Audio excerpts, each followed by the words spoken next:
آج ہم دنیا کے پیچھے پڑے ہیں، دنیا کماؤ کماؤ، صبح شام دن رات صرف یہی فکر ہے کہ کس طرح یہ میرے پاس جو 1,00,000 روپیہ ہے 2 ہو جائیں، 1 کوٹھی ہے 2 کوٹھیاں ہو جائیں، اور 1 گاڑی ہے دوسری گاڑی ہو جائے۔ صحیح بات ہے، ہر بندہ اسی فکر میں، چاہے دیندار کہہ لو چاہے دنیا دار کہہ لو، لیکن حقیقت یہ ہے کہ اللہ رب العالمین نے قرآن میں فرمایا، جس طرح میں نے آیت ذکر کی، قُلْ مَتَاعُ الدُّنْيَا قَلِيلٌ، فرمایا یہ جو دنیا کا مال و متاع ہے، یہ دنیا کی جو زندگی ہے یہ انتہائی تھوڑی ہے۔ دنیا کی زندگی، دنیا کا مال، دنیا کے مال میں آپ بادشاہ بن جاؤ، آپ وزیر بن جاؤ، آپ صدر بن جاؤ، آپ وزیر اعظم بن جاؤ، آپ گورنر بن جاؤ، MLA MPA بن جاؤ، آپ بڑے سیٹ بن جاؤ، بڑے تاجر بن جاؤ، آپ کا بڑا کاروبار ہو، آپ کا بڑا نام ہو، اللہ کی قسم اللہ کے قرآن نے کہہ دیا قُلْ مَتَاعُ الدُّنْيَا قَلِيلٌ، کہ یہ دنیا کی زندگی، دنیا کا مال و متاع بہت تھوڑا ہے، اس کا کوئی اعتبار نہیں ہے۔ یہ دنیا کی ہر چیز بے وفا ہے، دنیا کا سامان بے وفا، دنیا کی طاقت بے وفا، دنیا کی کرسی بے وفا، دنیا کا مال بے وفا، دنیا کے اندر اولاد بے وفا، بیوی بچے بے وفا، ہر چیز بے وفا ہے، بھائی ہے بہن ہے یہ بے وفا ہے، کیونکہ جب انسان کو موت آتی ہے، مرنے کے بعد یہ سارے تمہیں چھوڑ کر اکیلا قبر کے اندر تمہیں ڈال کے آتے ہیں، اکیلا قبر کے اندر جانا ہے۔ اور ایک بات یاد رکھ لو، اللہ اکبر، جیسے ہی انسان کی آنکھ بند ہوتی ہے، جیسے ہی انسان کی آنکھ بند ہوتی ہے، اس وقت سب سے پہلے اس کا نام چھین لیا جاتا ہے، اعلان کر دیا جاتا ہے کہ فلاں صاحب کی وفات ہو گئی ہے، نماز جنازہ اتنے بجے ہوگا۔ اب انسان کی جو بھی حیثیت ہے، یہ ملک صاحب ہے اب ختم، یہ خان صاحب ہے اب ختم، یہ تاجر صاحب ہے اب ختم، یہ حاجی صاحب ہے یہ ختم، یہ اپنی برادری کا بڑا ہے، فیصلے کرنے والا ہے اب ختم، اس کو دنیاوی جو بھی بڑا عہدہ ملا ہوا ہے، یہ کسی جگہ افسر ہے، کرسی ہے اس کے پاس، اب اس کی آنکھ بند ہونے کی دیر ہے، اب اس کے سارے جتنے عہدے تھے ختم ہو گئے۔ اولاد بھی کہتی ہے کہ اب جنازہ اتنے بجے ہے، دوست بھی کہتے ہیں ہاں بھی کتنے بجے جنازہ ہے، کوئی بندہ یہ نہیں کہے گا ہاں جی ملک صاحب کو کتنے بجے جانا ہے، ہاں جی ملک صاحب کا کیا ہوگا، ہاں جی خان صاحب کی روانگی کتنے بجے ہے۔ ہر بندہ آ کر یہی پوچھے گا ہاں جی نماز جنازہ کتنے بجے ہے۔ اب اس کا جو بھی عہدہ تھا اب ختم، اب دنیا کے اوپر اس کا نام ختم، اب دنیا کے اوپر اس کا عہدہ ختم، اب دنیا کے اوپر اس کا نام نشان مٹا دیا جائے گا۔ اللہ اکبر، آج کل کا تو جو زمانہ ہے، آج کل جس مادی دور کے اندر ہم رہ رہے ہیں، اللہ اکبر اللہ اکبر، ہم نے اپنی اولاد کی وہ تربیت نہیں کی، ہم نے اپنی اولاد کو اس نہج پہ تیار نہیں کیا۔ اللہ اکبر، بعض جگہ تو ایسا بھی ہم نے دیکھا ہے، اللہ کی قسم اولاد دعائیں کرتی ہے کہ یہ بوڑھا بیٹھا ہے،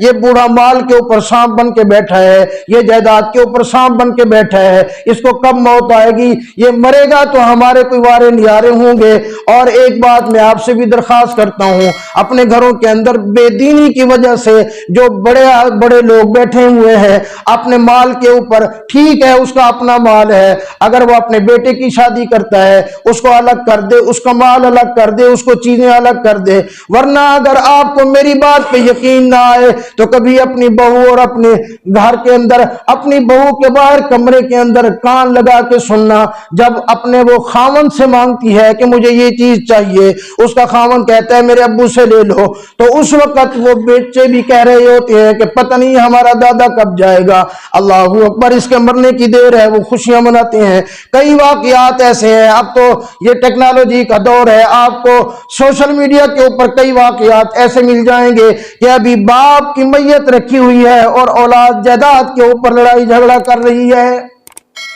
اگلے دن میں نے ایک ویڈیو دیکھی، سعودی عرب کے اندر، اللہ اکبر، مکہ مکرمہ کے اندر جگہ دیکھو، وہ مقام دیکھو، بہت بڑا آدمی فوت ہوا، باپ کا جنازہ رکھا ہے، سامنے ہاتھا پائی ہو رہی ہے، جھگڑا ہو رہا ہے، ایک دوسرے کو مارا جا رہا ہے، بھی کیا ہوا، بھی آپس کے اندر بھائی جائیداد کے اوپر لڑائی جھگڑا کر رہے ہیں۔ اللہ اکبر، یہ ملک صاحب خان صاحب یہ فوت ہو گئے، ہاں جی لے آؤ مسجد کا پھٹا لے آؤ، مسجد کے پھٹے کے اوپر اس کو نہلایا جا رہا ہے، مسجد کی پاکیزہ چارپائی لائی جا رہی ہے، ہاں جی سفید کفن کے اندر اس کو لپیٹا جا رہا ہے، اس کو لپیٹ کر اس کے اوپر چادر ڈال دی گئی، جناب اس چادر کے اوپر 6 کلمے بھی لکھے ہوئے ہیں، اس چادر کے اوپر ایمان مفصل ایمان مجمل بھی لکھا ہوا ہے، اس چادر کے اوپر یا اللہ یا محمد بھی لکھا ہوا ہے، کئی اچھے کلمات بھی لکھے ہوئے ہیں۔ نماز جنازہ ہو گیا، اب سب نے اٹھا کر اس کو قبر کے اندر جب رکھا، اللہ کی قسم اگر تیرے اعمال صحیح ہوئے، اگر تیرا اللہ کے ساتھ تعلق ٹھیک ہوا تو ٹھیک ہے، ورنہ جیسے ہی تجھے قبر کے اندر رکھا جائے گا، مٹی بھی کہے گی، وہ قبر بھی کہے گی، وہ زمین بھی کہے گی تم اس کو اعلیٰ سے اعلیٰ کفن دے کے آئے، تم اس کے اوپر پھولوں والی چادر چڑھا کے آئے، تو اس کے اوپر کلمے والی چادر لکھی ہوئی آئی، اللہ کی قسم اس کا بدبودار جسم جب میرے اندر پڑا ہے تو مجھے بھی اس نے بدبودار کر دیا ہے۔ اس کا کیا فائدہ ہے؟ اگر اعمال اللہ کے ساتھ تعلق ٹھیک ہوگا، اعمال ٹھیک ہوں گے تو پھر ٹھیک ہے، ورنہ تو جتنی عطر لگا لے، ورنہ میت کے اوپر تو سعودی عرب کا عطر لگا لے، تو بڑے سے بڑے سینٹ اس کے اوپر چھڑک دے، تو بڑے سے بڑے گلاب کے پھول اس کی قبر کے اوپر چڑھا دے، اللہ کی قسم اس کو کوئی فائدہ نہیں ہوگا۔ آج ہمیں اپنی اولاد کی دینی تربیت کرنی چاہیے، ناراض نہ ہونا، میں عرض کروں گا کہ آج ہم دیندار بھی کیوں نہیں ہے، آج علماء کے گھروں کے اندر بھی بے دینی ہے، علماء کے گھروں کے اندر بھی وہ تربیت نہیں ہو رہی جو تربیت ہمیں اسلام دیتا ہے، جو اسلام اور دین تربیت چاہتا ہے۔ آج نہ تو نے اپنے بچے کی وہ تربیت کی، نہ میں نے اپنی بچی کی وہ تربیت کی۔ اگر تو حاجی صاحب ہے، اگر تو ہر سال عمرہ کرتا ہے، اگر 2-3 سال کے بعد تو حج بھی کر کے آتا ہے، ہر سال تیرا چلا بھی ناغا نہیں ہوتا، صبح صبح تو تہجد کے وقت مسجد میں بھی آ جاتا ہے، اگر تیرے گھر کے اندر تیری بیٹی کا پردہ نہیں ہے، اگر تیرے گھر کے اندر تیرا بیٹا نماز نہیں پڑھتا، اگر تیرے بیٹے کو صحیح کلمہ نہیں آتا، اگر تیرے بیٹے کو اتنی توفیق نہیں کہ اس کو نماز جنازہ کی دعائیں آئیں، وہ تیری نماز جنازے کے اوپر کھڑے ہو کر نماز جنازہ کی دعائیں پڑھ سکے، تو میں ہاتھ جوڑ کے کہتا ہوں تو تہجد بھی ہوگی تو یہ پھر تو جنت کے اندر جانے کے خواب دیکھنا چھوڑ دے۔ وہ دیکھ امام الانبیاء صلی اللہ علیہ وسلم نے ارشاد فرمایا، مشکات شریف کی روایت ہے، فرمایا ایک بہت بڑے اللہ والے تھے کسی علاقے کے اندر، انہوں نے آج تک آنکھ جھپکنے کے برابر بھی اللہ کی نافرمانی نہیں کی تھی۔ اللہ رب العالمین نے فرمایا جبریل جی رب جلیل، فرمایا جاؤ جا کر فلاں بستی کو تہس نہس کر دو، فلاں بستی کو تباہ اور برباد کر دو۔ حضرت جبریل امین آئے بستی کو برباد کرنے کے لیے، دیکھا کہ ایک بہت بڑا اللہ والا وہاں عبادت کر رہا ہے، اس نے زندگی میں کبھی یہ حدیث کے الفاظ ہیں، آنکھ جھپکنے کے برابر بھی اللہ کی نافرمانی نہیں کی ہوگی، نہیں کی تھی۔ اللہ اکبر، تو وہ واپس چلے گئے، اللہ وہاں تو اتنا بڑا اللہ والا ہے، اس نے کبھی نافرمانی نہیں کی۔ اللہ نے فرمایا یہ ساری بستی اٹھا کر، حدیث پاک کے الفاظ ہیں، اس اللہ والے کے اوپر ڈال دو، کیونکہ یہ خود تو عبادت کرتا رہا، اس کو خود اپنی فکر رہی، لیکن اس نے کبھی علاقے کی فکر نہیں کی، کبھی اپنے لوگوں کی فکر نہیں کی۔ میرے بھائی یہ تو حدیث پاک کے اندر آیا، یہ تو ایک بزرگ کی کہانی ہے، جب تیرے اور میرے گھر کے اندر اگر تو مسجد کے اندر تہجد پڑھتا ہے، تیری گھر والی گھر کے اندر نماز نہیں پڑھتی، تیری جوان بیٹی 8 بجے اٹھتی ہے، تیرا جوان بیٹا 10-12 بجے اٹھتا ہے، تو پھر ناراض نہ ہونا، میں ہاتھ جوڑ کے عرض کروں گا، پھر جنت کے اندر جانے کے خواب دیکھنا چھوڑ دے۔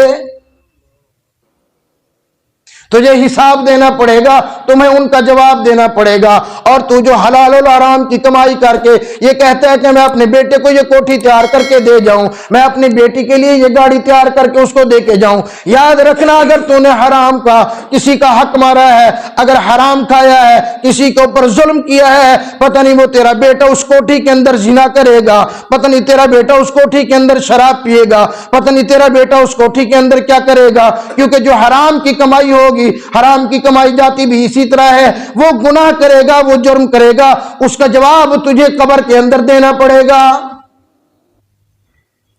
آج ہم پتہ نہیں کہاں چلے گئے اور پھر آ کے کہتے ہیں مولوی صاحب ہمارے لیے دعا کر دو. ہاں جی کیا بات ہے, میری اولاد نافرمان ہو گئی ہے, میرا بیٹا تو میرا کہنا ہی نہیں مانتا, میری جو بیٹی ہے میرے سامنے بولتی ہے, میری بیٹی میرے سامنے میرے ناراض ہو جاتی ہے. میرے بھائی جب تو اس کے اندر لقمہ حرام کا ڈالے گا, جب تو اس کو علماء کے ساتھ تعلق نہیں جوڑے گا, تیرا تعلق بھی علماء کے ساتھ نہیں ہوگا, سارا دن بیٹھ کے علماء کو تو گالیاں دے گا, علماء کا احترام اور اکرام نہیں کرے گا, تو پھر تو یہ خواب دیکھے کہ میرا بیٹا جس طرح میں کہوں میرے آنکھ کے اشارے کے برابر چلے, تو یہ نہیں ہو سکتا. دینی تربیت کی اس نے تو فکر نہیں کی. بے شک اس کو تو دنیاوی تعلیم دے, اس کو کاروبار دے, اس کو دنیا داری سکھا, ہر چیز سکھا, لیکن اللہ کا واسطہ ہے کم از کم اس کو مسلمان تو بنا دے, اس کو کم از کم اتنا تو ضرور سکھا جب تو مر جائے تو تیرا غسل تو وہ تجھے دے سکے. ناراض نہ ہونا کہ جب انسان فوت ہو جاتا ہے سب سے پہلے اس کو جب غسل دیا جاتا ہے, غسل دیتے ہوئے سب سے پہلے انسان کا استنجا کرایا جاتا ہے. جب تیری سگی اولاد تیرے قریب آ کر تیرا غسل نہیں کرائے گی, تیرا استنجا نہیں کرائے گی, باہر کا چاہے مولوی صاحب ہو یا کوئی غیر آدمی ہو, کیا وہ تیرا ٹھیک سے استنجا کرائے گا؟ کیا وہ تیرا ٹھیک سے غسل دے گا؟ ارے جو تیرے بیٹے کو, تیرے سگے بیٹے کو اگر تیری نماز جنازہ کی دعا نہیں آتی, وہ تیرے پیچھے پتہ نہیں نماز جنازہ بھی پڑھنے کے لیے آتا ہے یا نہیں آتا, تو تیرا کیا خیال ہے جو باقی مجمع ہوگا وہ تیرے پیچھے آ کر نماز جنازہ کی دعائیں پڑھے گا؟ کہاں جا رہا ہے آج مسلمان؟ کیا ہو گیا ہے آج مسلمان کو؟ اللہ کی قسم بچے کے روٹی کی تو فکر ہے اس کو, کاروبار کی تو اس کو فکر ہے, اس کے مکان کی تو اس کو فکر ہے, اس کی شادی کی تو اس کی فکر ہے. کبھی یہ بھی سوچا کہ میرے بیٹے کو 6 کلمے بھی آتی ہیں یا نہیں آتی ہے, میرے بیٹے کو صحیح نماز پڑھنی بھی آتی ہے یا نہیں آتی, میرے بیٹے کو سورہ فاتحہ کے الفاظ صحیح آتے ہیں یا نہیں آتے, میرے بیٹے کو نماز جنازہ کی دعائیں آتی ہیں یا نہیں آتی, میرا بیٹا نماز پڑھتا ہے یا نہیں پڑھتا؟ اگر تیری یہ سوچ نہیں ہے تو پھر معاف کرنا, آگے کی فکر کر, پتہ نہیں پھر تیرے میرے ساتھ آگے کیا ہونے والا ہے. ہاں میرے بھائی, آگے کی جو زندگی ہے اللہ کی قسم ایک ایک لمحے کا حساب دینا پڑے گا. الدنیا مزرعۃ الآخرہ, فرمایا یہ جو دنیا ہے یہ آخرت کی کھیتی ہے, یہاں جو بھی بیج ڈالے گا آگے جا کر کاٹے گا, یہاں جو بھی بوئے گا آگے تجھے اس کا صلہ ملے گا. اللہ اکبر. یہ صرف دھوکہ ہے جو ہم کہہ دیتے ہیں جی اللہ مالک ہے, جی اللہ بڑا غفور الرحیم ہے. بے شک اللہ غفور الرحیم ہے, لیکن اللہ نے تجھے اور مجھے یہ جو عقل دی ہے, تجھے اور مجھے یہ سمجھ عطا فرمائی ہے. حضور صلی اللہ علیہ وسلم نے ارشاد فرمایا ہر بندہ اپنی رعایا کے اوپر وہ مالک ہے جتنا لوگ اس کے ماتحت ہیں. فرمایا ہر ایک کا اس کو حساب دینا پڑے گا. کلکم راع وکلکم مسئول عن رعیتہ, فرمایا تم میں سے ہر بندہ حکمران ہے, تم میں سے ہر بندہ جو اپنے گھر کا حکمران ہے اس کو اپنے گھر کا حساب دینا پڑے گا, جو علاقے کا ممبر ہے اس کو علاقے کا حساب دینا پڑے گا, جو وزیر ہے اس کو پوری وزارت کا حساب دینا پڑے گا, جو صدر وزیر اعظم ہے اس کو پورا حساب دینا پڑے گا. ہر بندہ تم میں سے حکمران ہے, اس کو اپنی رعایا کا پورا حساب دینا پڑے گا. تو میرے بھائی یہ زندگی, دنیا کی زندگی, متاع الدنیا قلیل انما الحیات الدنیا لعب و لہو, یہ کھیل اور تماشا ہے دنیا کی زندگی. متاع الغرور, یہ دھوکے کا گھر ہے, قرآن کہتا ہے. تو میرے بھائی انتہائی مختصر وقت ہے, یہی 10 بستہ عرض اور گزارش ہے کہ بھائی ہم اپنی فکر کریں. اگر ہماری عمر اتنا ہو گئی, اللہ جزائے خیر عطا فرمائے علماء کرام کو, تبلیغی جماعت والوں کو, کہ یا کر انہوں نے تیری میری منت کر کے تجھے مجھے اگر اتنا نمازی بنا دیا. یہ جماعت والے کیوں کہتے ہیں کہ گھر کے اندر تعلیم ضروری ہے, اپنے گھر والوں کو بھی دین کے اوپر لانا ضروری ہے. ان کا ہر عمل اللہ کی قسم قرآن اور حدیث کی تشریح ہے کہ اگر گھر کے اندر دین نہیں ہوگا تو پھر شاید اس کا حساب تجھے ہی دینا پڑے گا, کیونکہ تو نے اس کی روٹی کا فکر کیا, اس کے کھانے کا فکر کیا, اس کے آرام کا فکر کیا, اس کے مکان کا فکر کیا, اس کی گاڑی کا فکر کیا, اس کے کاروبار کا فکر کیا, تو نے اس کے دین کا کیوں نہیں فکر کیا؟ جواب دینا پڑے گا اس کا. تو میرے بھائی علماء کے ساتھ تعلق جوڑو. اور یہ جماعت والے جب آتے ہیں تو بہت سارے لوگ منہ چڑھاتے ہیں, یہ آپ کے محسن ہیں اللہ کی قسم, اپنا کھا کر، اپنا پی کر، اپنا لگا کر، ہر چیز کر کے، یا آپ کے دروازے کے اوپر دستک دے کے ہاتھ جوڑ کے کہہ رہے ہوتے ہیں بھائی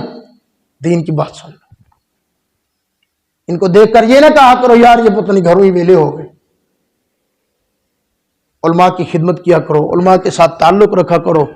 اور ہمارے جو اپر پنجاب کے علاقے ہیں، اکثر میں نے ایک چیز، یہاں کا مجھے نہیں پتا، جو چیز میں نے ایک نوٹ کی ہے، وہاں کے اکثر علماء کرام، ائمہ کرام خوش خرم ہیں، بلکہ اکثر ہم نے دیکھا ہے کہ اللہ نے ان کو گاڑی دی ہوئی ہے، اچھا مکان ہے، اچھی رہائش ہے۔ لیکن ہمارے یہ جنوبی پنجاب اور خاص کر جیسے جیسے ہم آگے کی طرف چلے جاتے ہیں، اگلے دن ضلع راجن پور میں ایک جگہ میرا بیان تھا، ایک مولوی صاحب مجھے موٹر سائیکل پہ لینے کے لیے آئے، مغرب کی نماز ان کی مسجد میں پڑھی۔ میں نے پوچھا حضرت کتنی تنخواہ ہے؟ کہنے لگے استاد جی 10,000 تنخواہ ہے۔ ایمانداری سے بتائیں، آپ اکثر تاجر لوگ بیٹھے ہیں، ملازم لوگ، آج 10,000 میں کسی کا گھر چل سکتا ہے؟ ایمانداری سے بتاؤ، نہیں چل سکتا۔ میں کہتا ہوں